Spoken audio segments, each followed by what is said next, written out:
로마서 4장 20절부터 22절까지 함께 읽겠습니다. 믿음이 없어 하나님의 약속을 의심치 않고 믿음에 견고하여져서 하나님께 영광을 돌리며 약속하신 그것을 또한 능히 이루실 줄을 확신하였으니 그러므로 이것을 저희에게 의로 여기셨느니라. 아멘. 오늘 우리가 로마서 4장을 함께 공부하겠는데요. 지금까지 우리는 로마서 1장부터 3장을 통해서 하나님의 의에 대해서 공부해 왔습니다. 1장 17절에서는 의인은 오직 믿음으로 살리라 하는 말씀을 살펴봤습니다. 자, 여러분은 내가 예수를 믿어서 하나님의 은혜로 그리스도의 의가 전가되어서 나는 의인이다는 확신을 여러분들이 가지고 있습니다. 과연 나는 의인이다 이렇게 자신 있게 말할 수 있을까? 한번 다시 생각해 보십시오. 자기 스스로 손을 가슴에다 얹고 나는 의인인가? 나는 정말 의인인가? 생각해 보십시오. 의인이라는 건 무엇일까요? 의의 기준은 무엇일까요? 예수 그리스도입니다. 예수 그리스도는 우리와 다릅니다. 그는 하나님의 아들로 죄가 없으신 분입니다. 태어날 때부터 우리를 구원하기 위해서 육신을 가지고 태어나셨지만 본성적으로 그분은 죄가 없으신 분입니다. 그러면 우리는 어떨까요? 우리는 타고날 때부터 죄인으로 태어났습니다. 그래서 죄를 가르쳐 주지 않아도 인생을 살아가면서 많은 죄를 짓게 됩니다. 이것이 본성적인 것입니다. 그런데 내가 예수를 믿음으로 의인이 되었다는 것입니다. 이게 믿어져야 되는데 믿어질 수가 없습니다. 어떻게 예수 그리스도를 믿은 것만으로 내가 의인이 되느냐? 그래서 바울은 2장, 3장에서 계속해서 율법에 관한 얘기를 합니다. 왜냐하면 이스라엘 백성은 율법으로 말미암아 의로워진다고 하였기 때문에 그렇습니다. 율법이란 무엇일까요? 모세를 통해서 이스라엘 백성이 의인으로서 살아갈 그 질서, 규례를 언급한 것입니다. 여러분들은 어떨까요? 내가 성경적으로 성경에 기록되어 있는 모든 말씀대로 살아가면 의로워질 수 있을 텐데 이런 생각을 하실 겁니다. 그럼 여러분들이 성경에 기록되어 있는 이 모든 말씀을 지킬 수 있겠습니까? 만약에 여러분들이 그렇게 생각한다면 여러분들도 구약에 있는 이스라엘 사람과 다를 바가 없습니다.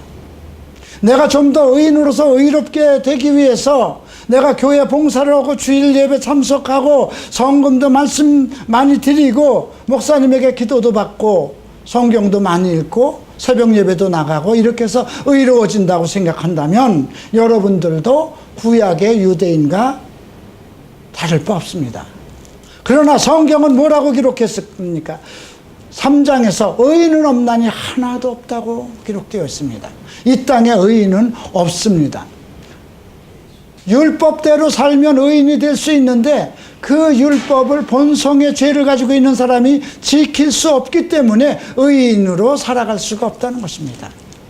그래서 율법으로 할 수 없는 것을 하나님께서 단번에 이루시기 위해서 하나님의 의가 되신 예수 그리스도를 이 땅에 보내신 것입니다. 그래서 예수 그리스도를 믿으면 그 믿음 하나로 모두 의인이라고 결정을 하신 것입니다. 이것은 하나님의 결정이고 하나님의 작정입니다. 여러분들 예수를 믿으십니까?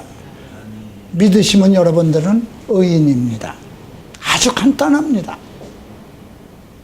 그 많은 율법을 지키지 않고도 성경에 있는 것을 다 그대로 지키지 않았는데도 그냥 예수 그리스도 하나님의 아들을 믿은 그 자체로 의인이라고 인정을 받은 것입니다. 성경은 로마서 8장에서 5장에서 아직 우리가 죄인 되어 있을 때 그 아들 예수 그리스도를 십자가에 내어주심으로 하나님의 사랑을 우리에게 확증하셨다고 기록했습니다. 그러나 우리가 예수 그리스도를 믿어서 의인된 것은 그냥 아무 값 없이 된 것이 아니라는 것입니다. 오늘 4장 마지막 절 한번 보시기 바랍니다.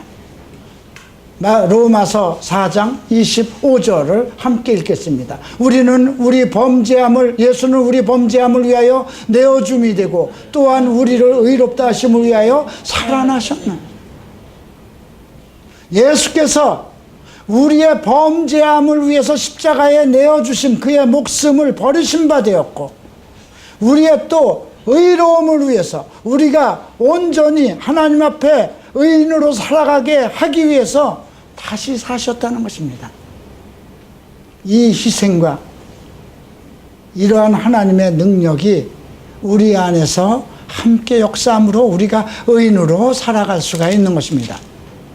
자, 오늘 우리가 4장에서 공부할 것은 아주 간단한 것입니다.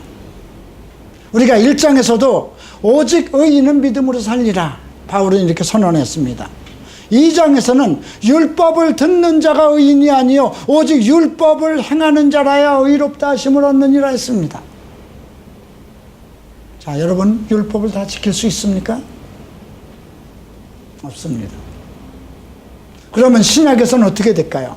내가 예수만 믿으면 의인이 되었으니까 그러면 성경 말씀대로 생활을 하지 않아도 된다는 것일까요? 아닙니다.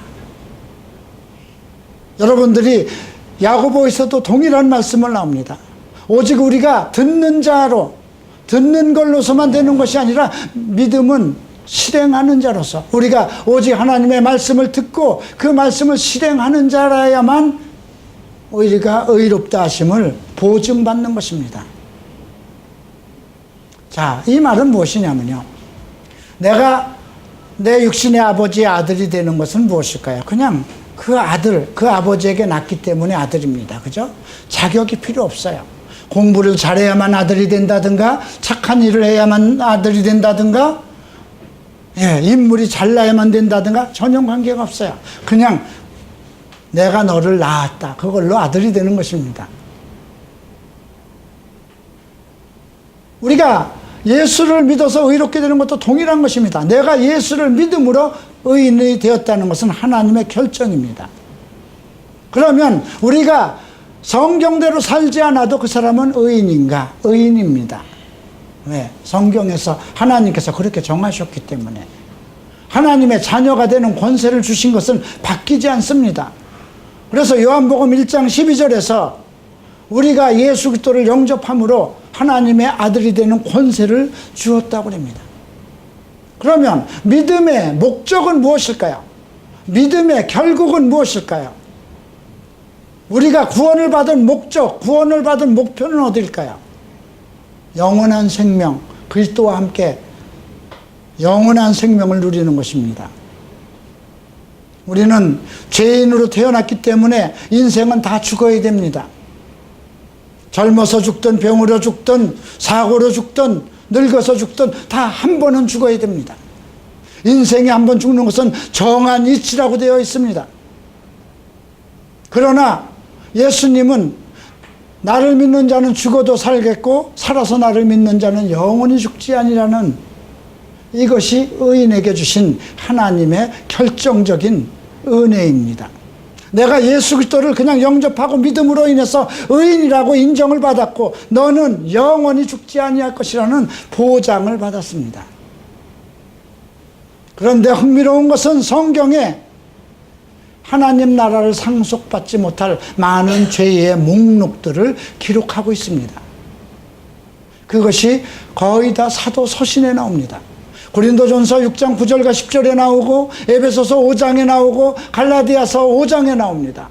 디모데전서 1장에도 이러한 자들은 하나님의 나라를 기업으로 받지 못하리라 기록되었습니다. 거기에 살인자가 안 들어갑니다. 참 희한하지 않습니까?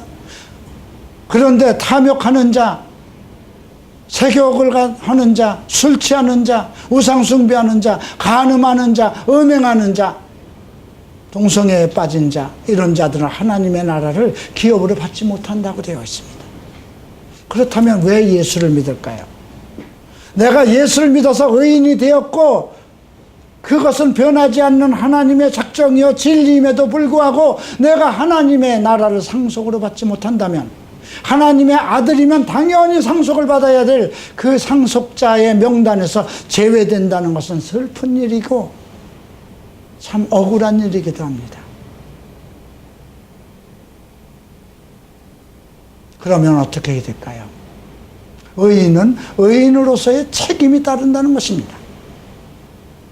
자, 학생은 학생의 책임이 따르고, 우리가 결혼할 때는 자기 마음대로 살다가도 결혼을 하면 아내면 아내로서, 남편은 남편으로서의 자기 책임과 의무가 따르는 것입니다. 우리가 예수를 믿기 전에는 내 멋대로 살았지만 이제 예수를 믿으면 하나님의 의인의 자격으로서 살아야 되기 때문에, 만약에 내가 일본에 가서 일본 시민권자가 되었다면 일본의 법대로 살아야 된다는 것입니다.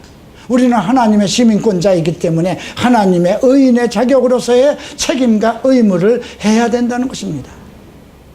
그러면 내가 그 책임과 의무를 다 하지 않는다고 해서 의인이 물러지는 걸까요? 아닙니다. 한번 정하신 것은 의인이라는 칭호는 가지고 있습니다. 그래서 하나님께서는 긴 세월 동안, 오랜 세월 동안 기간을 두고 우리가 다 의로운 생활을, 흠도 없고 점도 없는 온전한 성도로서 완성이 되기를 기다리고 있는 것입니다. 그것을 책임진 것이 교회이고 우리 사역자들입니다. 그럼 무엇으로 우리가 그 사람을 의롭게 할 수 있을까요? 무엇으로 사람을 의롭게 할 수 있을까가 오늘 4장의 주제입니다. 바로 믿음입니다. 자, 오늘 바울은 4장에서 믿음의 증인 두 사람을 이끌어내는데, 그 두 사람 중에 가장 대표되는 사람을 아브라함을 이끌어냅니다. 우리의 의의 모델, 그가 의의 모델, 의의 기준은 누굴까요? 예수 그리스도입니다. 그러면 믿음의 시작인 아브라함을 통해서 과연 그가 율법을 통해서, 행위로 통해서 의인이 되었는가, 오직 믿음을 통해서 의인이 되었는가, 그것을 성경적으로 지금 증명하기 시작합니다. 자, 1절 보겠습니다. 그런즉 육신으로 우리 조상된 아브라함이 무엇을 얻었다 하리요, 이렇게 기록하고 있습니다. 자, 아브라함이 발견한 것은 무엇일까요? 아브라함은 그 갈대아 우르 지역에서 물론 하나님을 믿고 살았지만 의로운 사람으로 살아가지 못하고 그냥 세상 문화와 세상 사람들과 섞여서 그냥 나름대로 믿음 생활을 했었습니다. 그런데 갑자기 하나님께서 자기를 불러서 아비본토 친척을 떠나서 내가 가라는 곳으로 가라, 그 명령에 순종하고 부모 형제를 떠나서 갈대아 우르를 떠나서 가나안 땅으로 왔습니다. 그리고 자기 목숨이 두려워서 아내를 2번이나 팔으려고 하는 그러한 무모한 짓, 그런 부끄러운 수치를 했습니다. 하나님께서 내 아들, 내 몸에서 난 자식에서 난 자라야만 내 씨가 될 것이다, 이렇게 했음에도 불구하고 그 말씀의 뜻을 이해하지 못해서 하갈과 동침을 해서 이스마엘을 낳는 실수도 하였습니다. 아브라함이 하나님의 부르심에 순종을 하였지만 그 사람이 온전한 의인으로 되기까지는 많은 시행착오가 있었습니다. 우리의 믿음의 조상임에도 많은 시행착오가 있었습니다. 그러면 우리는 어떨까요? 여러분들도 마찬가지입니다. 하나님을 믿으면서 대충 술도 먹고 담배도 펴가며 거짓말도 해가며 음행과 간음도 적당히 해가며 도둑질도 해가며 세상의 모든 죄를 지어가면서 같이 그래도 하나님을 믿으면서 살아왔던 것입니다.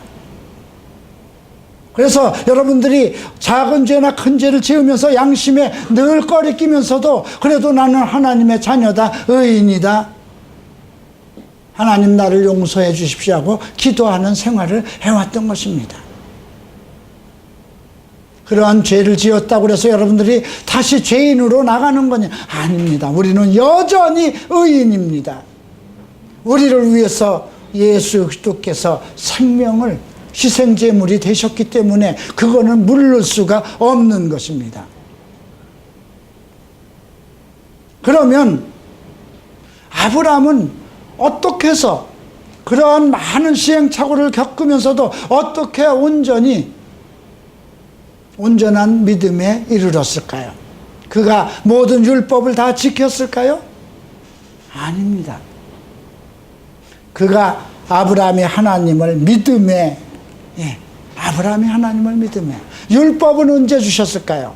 아브라함 4대 후, 400년 후에 모세를 통해서 주신 것입니다. 창세기 15장을 보면 아브라함에게 약속을 합니다. 너 저 하늘에 저 무수한 별을 보느냐? 네, 보입니다. 내 자손이 그와 같이 많을 것이다 이렇게 약속을 하셨는데 그걸 믿은 겁니다. 이제 100살이 다 되고 몸은 늙고 아내는 폐경이 되었습니다. 그런 상황 속에서도 하나님께서 내 자손이 저 하늘의 별들처럼 많을 것이다. 네가 이방의 아비가 될 것이다. 이런 하나님의 말씀을 하실 때 아멘 했던 것입니다. 인간의 생각으로는 불가능한 거 아닙니까? 자기 아내는 이미 폐경기가 돼서 자식을 생산할 수 없고 자기 나이도 이제 99살이 되었습니다. 이제 더 이상 자식을 낳을 수가 없는 지경에 자, 하늘의 무수한 별을 보느냐? 내 자손이 저와 같을 것이다 했을 때 아멘 했던 것입니다.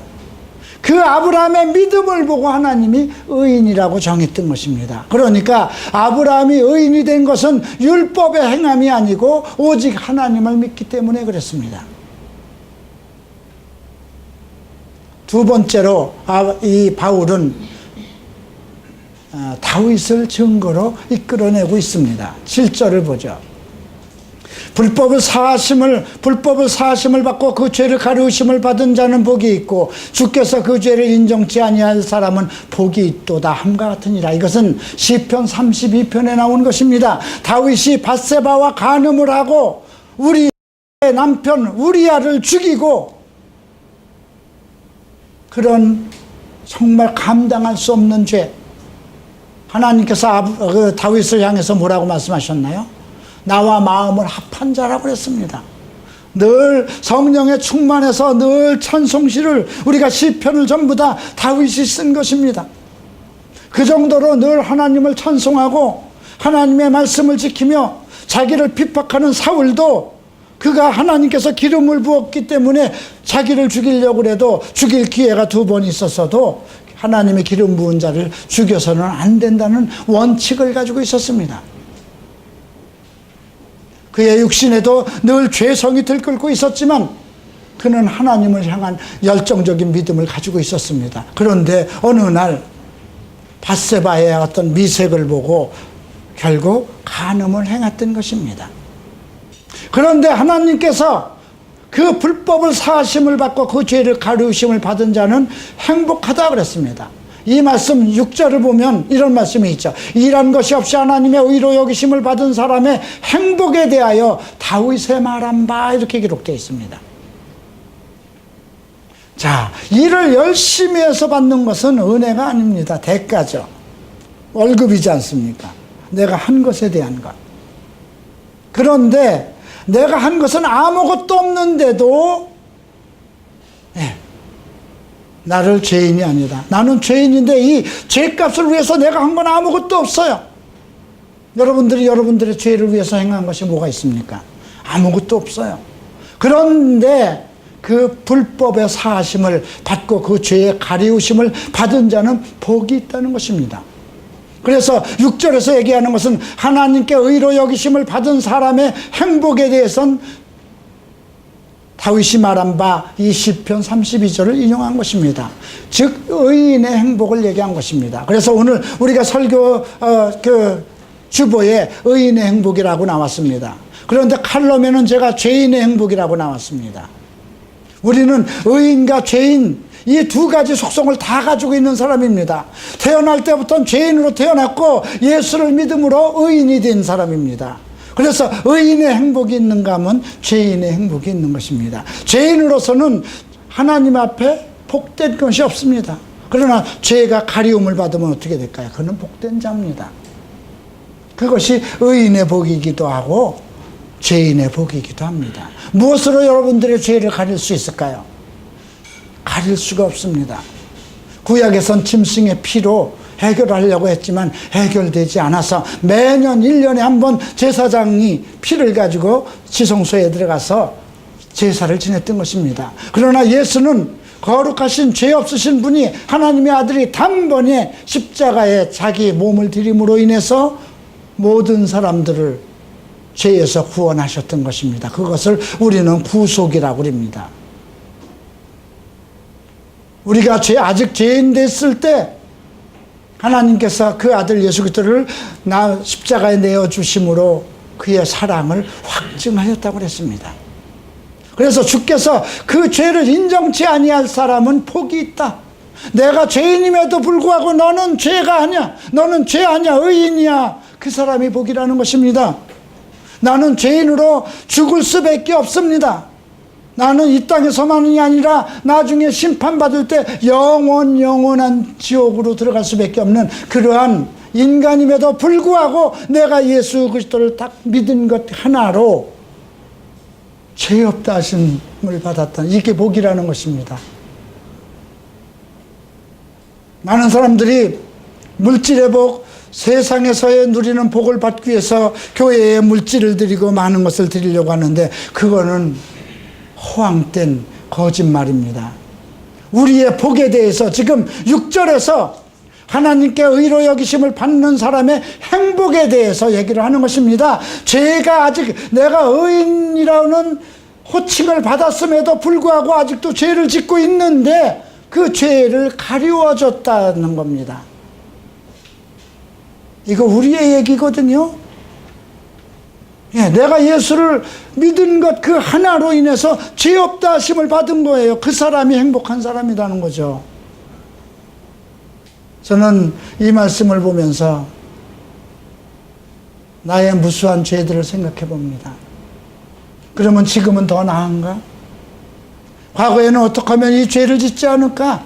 과거에는 내가 어떻게 하면 더 말씀을 더 보고 더 금식도 하고 기도도 많이 하면 내 죄를 가리울까? 그런 생각도 했는데 무엇으로 우리가 그런 죄를 가리우겠습니까?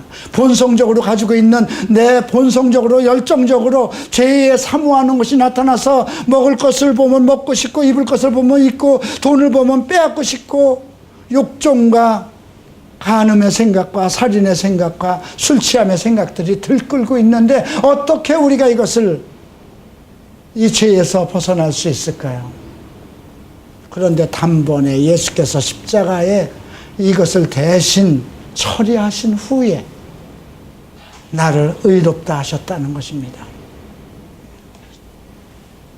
자, 이제 그러면 무엇으로 의인이 된다고요? 믿음으로 된다는 것입니다. 그러면 우리가 어떠한 믿음을 가져야 되느냐가 중요한 것입니다. 여러분들 다 예수를 믿는데 어떠한 믿음을 가져야 성경이 요구하고 하나님이 기뻐하시는 믿음이냐? 그걸 누구를 통해서 발견할 수 있느냐? 바로 아브라함입니다. 그래서 오늘 우리가 이 17절에 보면 이런 말씀이 있습니다. 기록된 바 내가 너를 많은 민족의 조상으로 세웠다 하신 것 같으니 그의 믿은 바 하나님은 죽은 자를 살리심이 없는 것을 있는 것 같이 부르시는 이시니라. 오늘 아브라함을 우리에게 소개하면서 네 가지 믿음의 열쇠를 우리에게 소개하고 있습니다. 여러분들도 이 믿음의 네 가지 열쇠를 오늘 확실히 정리해두고 여러분들도 아브라함과 같은 믿음의 후손이 되기를 저는 그렇게 말씀드리고 싶습니다. 자, 첫 번째는 무엇일까요? 하나님은 죽은 자를 살리시며 없는 것을 있는 것처럼 죽은 자를 누가 살리겠습니까? 오직 하나님만 하실 수 있습니다. 왜? 그분은 생명의 주인이기 때문에 그렇습니다. 없는 것을 있는 것처럼 어떻게 없는 것을 있는 것처럼 부르시겠습니까? 아브라함에게는 자식이 없었습니다. 그의 아내가 태가 이미 끊어져서 자식을 낳을 수 없었습니다. 그럼에도 불구하고 내 자식이 하늘의 별처럼 많을 것이다. 없는 것을 있는 것처럼 부르시는 것입니다. 우리가 얼마나 인수가 적습니까? 제가 갈보리 체프를 개척한 지 20년이 되어도 아직 이 숫자입니다. 근데 저는 하늘의 별들을 바라봅니다. 내 나이가 65이 넘어서 내가 앞으로 5년을 할지 6년을 할지 생명을 주셔서 10년을 더 갈지 나는 아직 예측을 못하지만 나는 일본에서 내가 이 땅에 한국으로 올 때 아브라함의 이 말씀을 보았습니다. 없는 것을 있는 것처럼 부르시는, 오늘 우리 박준범 형제가 처음으로 나왔지만 우리 준범이가 무엇을 할지 우리는 아무도 모릅니다. 나도 한때 저만한 나이에 준범이보다 더 갈등과 아픔과 고통을 가졌습니다. 우리 형태나 상진이나 모세나 현철이나 여기 있는 모든 사람들이 가지고 있는 어떤 죄의 고통을 나도 가지고 있었다는 것입니다. 여러분들보다 더 많은 죄의 고통을 가지고 있었던 날이 있었습니다. 내가 목사가 될 것이라고는 우리 집안에 그 누구도 생각지 못했고 여기에 있는 내 형제들도 기억지 못하고 생각도 못했던 것입니다. 없는 것을 있는 것처럼 부르시는 하나님이 이렇게 일을 만들어 가시는 것입니다. 그러니까 우리가 사람을 함부로 판단해서는 안 된다는 것입니다. 우리의 눈으로 보이는 그 사람이 죄인 같고 더럽고 부재불능인 것 같지만 하나님은 아니라는 것입니다. 인생을 알 수 있는 것은 오직 하나님입니다. 왜 그럴까요? 창세전에 이 땅을 창조하기 전에 그 사람을 계획하고 탄생하게 했고 하나님께서 부르시고 부르신 자를 의롭다 하시고 의롭다 하신 자를 거룩하다 하고 거룩한 자를 다시 영화롭게 하시기 때문에 하나님의 계획과 하나님의 인도하심이 있기 때문에 그렇습니다. 그래서 우리가 죽은 자를 살리시며 없는 것을 있는 것처럼 바라시는 하나님이라는 인식, 하나님에 대한 지식을 가져야 됩니다. 여러분들이 많이 실패하는 것이 무엇일까요? 지식의 부족입니다. 많은 세월 동안 중학교, 고등학교, 대학원을 공부하는 이유는 무엇일까요? 세상에 나가서 잘 살기 위해서, 많은 것을 깨닫기 위해서입니다. 그러면 하나님의 말씀을 통해서 우리가 모든 것이 열리고 하늘의 지혜를 얻을 수 있는데 여러분들은 왜 말씀을 보지 않을까요? 우리가 이런 없는 것을 죽은 자를 살리시며 없는 것을 있는 것처럼 부르시는 하나님이 어떤 분인가를 성경을 통해서 알아야 된다는 것입니다. 두 번째는 무엇일까요? 19절 봅니다. 그가 백세나 되어 자기 몸에 죽은 것 같이 같음과 사라의 태에 죽은 것 같음을 알고도 믿음이 약해지지 아니하고 자기의 현실 상태, 육신의 상태는 다 끝난 것으로 알았는데도 믿음이 약해지지 않았다는 것입니다. 첫 번째는 하나님이 어떤 분인 것을 알아야 됩니다. 죽은 자를 살리시고 없는 것을 있는 것처럼 불가능이 없으신 하나님을 알아야 되는 것이고, 두 번째는 내 현실 상황이 어떻다 하더라도 믿음이 약해지면 안 된다는 것입니다. 이루시는 건 하나님이시기 때문에 그렇습니다. 내가 현실을 보면 우리 갈보리 체프를 봤을 때 어떻게 여의도에 있는 교회처럼 아니면 온 이천동에 있는 교회처럼 어쩌면 강남에 있는 교회처럼 어떻게 하면 분당에 있는 교회처럼 커질 수 있을까요? 불가능합니다. 현실 상황이나 내 조건 모든 걸로 본다면. 그러나 없는 것을 있는 것처럼 부르시고 죽은 자를 살리시는 하나님의 능력을 안다면 어떠한 상황이 두렵지는 않습니다. 이루시는 것은 하나님이시기 때문에. 그래서 어떠한 상황과 환경 속에서도 여러분들은 믿음을 상실해서는 안 되는 것이 믿음의 의인이 되는, 의인의 복을 누리는 두 번째 열쇠가 되겠습니다.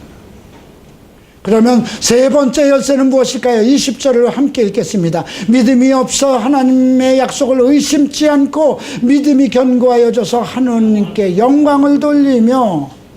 자, 여기서 의심치 않고라는 건 갈등이 없으며 이런 뜻입니다. 과연 내 문제를 해결할 수 있을까? 과연 나를 온전케 하실까? 과연 이 작은 갈보리 체프를 하나님의 뜻대로 정말 대한민국을 움직일 수 있는, 대한민국의 교회를 새롭게 할 수 있는 그런 하나님의 교회로 만들 수 있을까? 갈등하지 말라는 것입니다. 의심치 말라는 것입니다. 믿음이 점점 없어져서는 안 되는 것입니다. 믿음은 점점 약해지지 말고 점점 전진적으로 가야 된다는 것입니다. 네 번째 열쇠는 무엇일까요? 그 약속하신 그것을 또한 능히 이루실 줄을 확신하는 것. 확신의 믿음입니다. 능히 이루실 것을 전부 다 하나님께서 하시는 거 아닙니까? 없는 것을 있는 것처럼 부르시고 죽은 자를 살리시는 것도 하나님의 하시는 일이요. 두 번째로 내가 환경적으로 내 몸과 내 환경적으로 도저히 안 되는 상황 속에서도 이제 나는 믿음이 약해지면 안 되는 것이고요. 세 번째는 하나님의 약속, 성경에 기록되어 있는 모든 약속은 의심하지 말라는 것입니다. 많은 사람들이 사람들과의 약속을 중요시하면서 하나님의 약속을 등한시할 경우가 있습니다. 성경에 기록되어 있는 약속입니다. 이것을 갈등을 가지면 안 됩니다. 예수님이 오신다고 하는 것은 믿어야 되는 것입니다. 우리를 들어 올리신다는 것은 믿어야 된다는 것입니다. 이제 예수 그리스도가 이 땅에 오시면 모든 세상 믿지 않는 자들을 심판하신다는 걸 믿어야 될 것입니다. 내가 죽어도 살겠다는 것은 믿어야 되는 것입니다. 내가 나중에 그리스도께서 오실 때 이 땅에 와서 하나님의 자녀로서 상속자가 돼서 그리스도와 함께 왕노릇 한다는 그 말씀은 믿어야 된다는 것입니다. 내가 죄인임에도 불구하고 내가 예수를 믿음으로 의인이 되었다는 것은 무조건 믿어야 된다는 것입니다. 나를 위해서 기록하신 성경의 말씀은 의심치 말고 갈등해서도 안 됩니다. 거기서 끝나는 것이 아니라 약속하신 그것을 내가 이루는 것이 아니라 능히 하나님께서 이루실 것입니다. 하나님은 사람과 달라서 약속을 거역하든가 하지 못할 약속을 하시지 않습니다. 우리 인간은 자신 없는 약속도 합니다. 제가 할게요. 제가 이것도 하겠습니다. 하지만 하지 못하는 게 얼마나 많습니까? 그러나 하나님은 능력과 모든 것을 다 아시기 때문에 전지하시고 전능하시기 때문에 못 이룰 약속이 없습니다. 하나님이 하신 모든 말씀은 그대로 하나님께서 이루신다는 것입니다. 그래서 22절에 보면 그러므로 이것을 저희에게 의로 여겼다는 것입니다. 이 네 가지 믿음의 열쇠를 여러분들도 똑같이 가져야 되는 겁니다. 하나님에 대한 올바른 지식을 가져야 되고 어떤 상황이 있어도 믿음이 연약해져서 환경이나 상황 속에서 믿음이 연약해져서는 안 되고요. 불가능한 상황 속에서도 하나님의 약속만을 믿어야 되고요. 성경에 기록되어 있는 모든 약속은 하나님께서 성취하실 것이라는 확신을 가져야 되는 것입니다. 이것으로 아브라함이 의로 인정을 받았기 때문에 똑같이 우리도 의인을 받는다고 23절에서 이렇게 얘기하고 있습니다. 저에게 의로 여기셨다 기록된 것은 아브라함만 위한 것이 아니요 의로 여기심을 받을 우리도 위함이니 곧 예수 우리 주를 죽은 자 가운데서 살리신 이를 믿는 자. 그죠? 예수 그리스도를 우리 주 예수 그리스도를 죽은 자 가운데서 살리신 이를 믿는 우리에게도 이러한 아브라함이 가졌던 믿음을 가지면 우리에게도 동일하게 의인의 행복이 허락된다는 것입니다. 다시 한번 25절 함께 읽겠습니다. 예수는 우리의 범죄함을 위하여 내어줌이 되고 또한 우리를 의롭다 하심을 위하여 살아나느니라. 아멘입니다. 여러분들은 의인입니다. 의인의 책임을 다하시기 바랍니다. 믿음으로만 오직 믿음으로 사시기 바랍니다.